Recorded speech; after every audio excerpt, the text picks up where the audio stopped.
अस्सलामु अलैकुम वरहमतुल्लाहि वबरकातुह। आप देख रहे हैं न्यूज़ स्पीक। मैं आपका भाई आरिफ रहमान।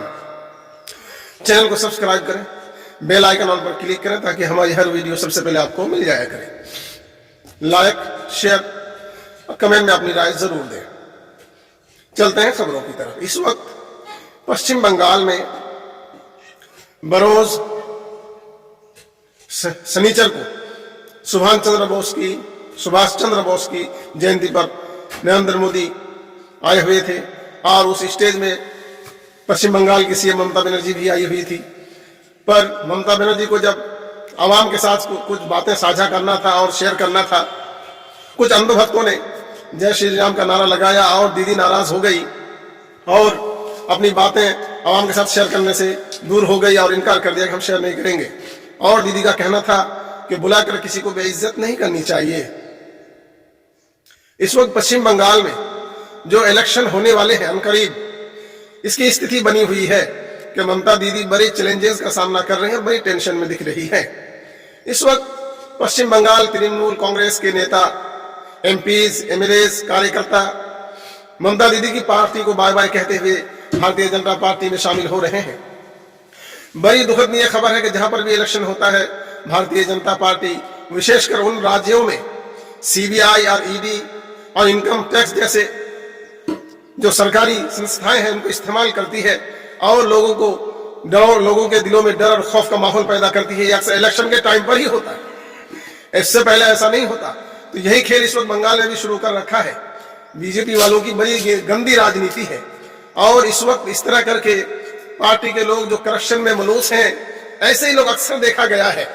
अक्सर ये देखा गया कि ऐसे ही लोग पार्टी छोड़कर भारतीय जनता पार्टी ज्वाइन कर रहे हैं और इस तरीके से अन्य पार्टियों को कमजोर किया जाता है। जो भारतीय जनता पार्टी की बड़ी गंदी राजनीति और जातिवाद की राजनीति तो माना ही हुआ है। इन लोगों का ठेका भारतीय जनता पार्टी के पास है।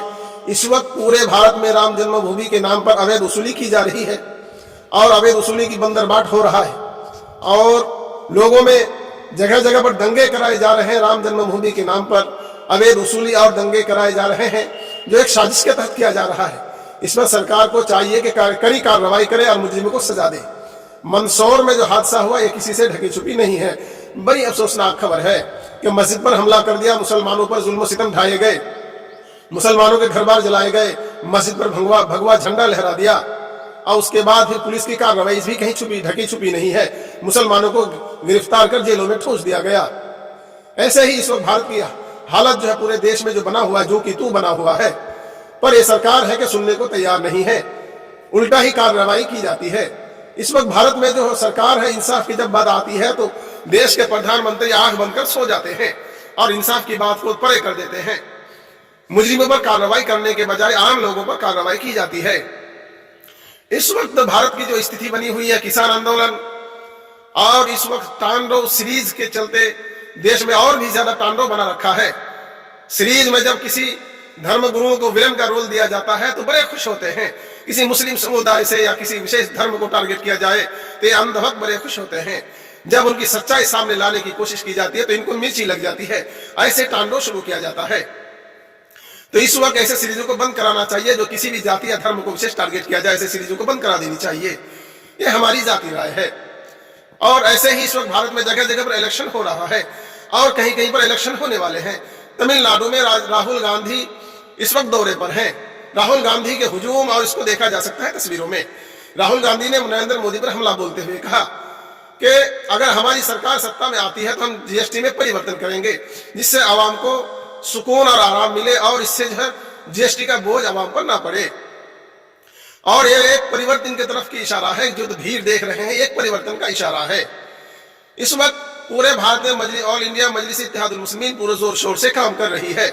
सबसे पहले हैदराबाद में जहां पर 4 सीटें जीती थी, इस वक्त 44 सीटों पर काबिज है और गठबंधन सरकार है मजलिस इत्तेहादुल मुस्लिमीन की। पूरे भारत में बढ़ता हुआ कद देखकर दीगर पार्टियां बड़ी हैरान परेशान हैं और अंधभक्त तो बेचारे मुंह छुपाए फिर रहे हैं। इस वक्त पश्चिम बंगाल में मजलिस की मजबूत और जमीनी स्तर पर जो काम कर रही है, इस वक्त बीजेपी सरकार को बड़ी टेंशन है। इस वक्त बीजेपी मीम की मजबूती को देखते हुए और पूरे भारत में जिस कदर से छा रहा है, इसका खौफ अभी से भाजपा वालों को देखने को मिल रहा है। भाजपा वाले बड़े खौफ में नजर आ रहे हैं।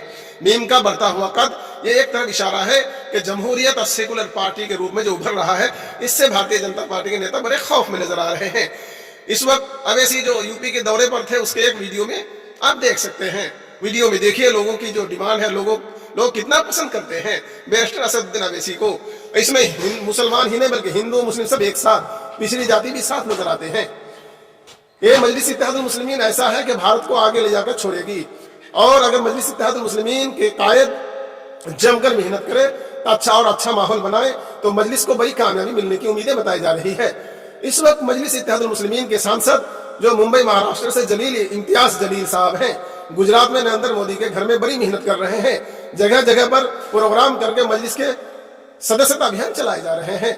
ऐसे में गुजरात में मजलिस की मजबूती और जमीनी स्तर पर पकड़ बनाने में कामयाब होती दिख रही है।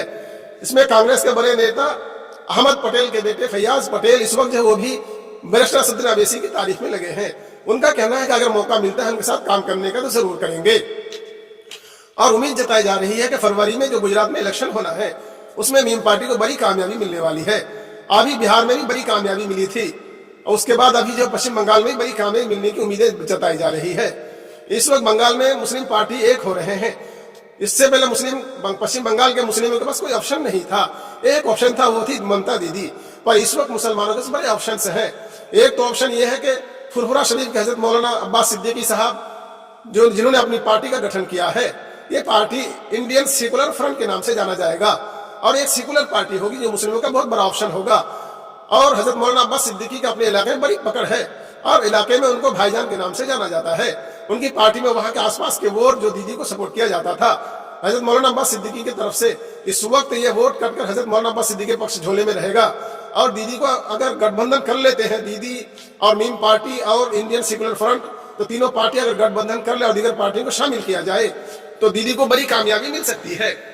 ऐसे में किसी भी पार्टी को फुल बहुमत मिलना मुश्किल दिख रहा है। ऐसे में दीदी को होशियारी और अक्लमंदी से काम लेना चाहिए, ताकि मुसलमानों के साथ जो उनकी मोहब्बत और दिली प्यार का वाबस्ता है वो भी कायम रहे और मुस्लिम वोट भी ना बटे।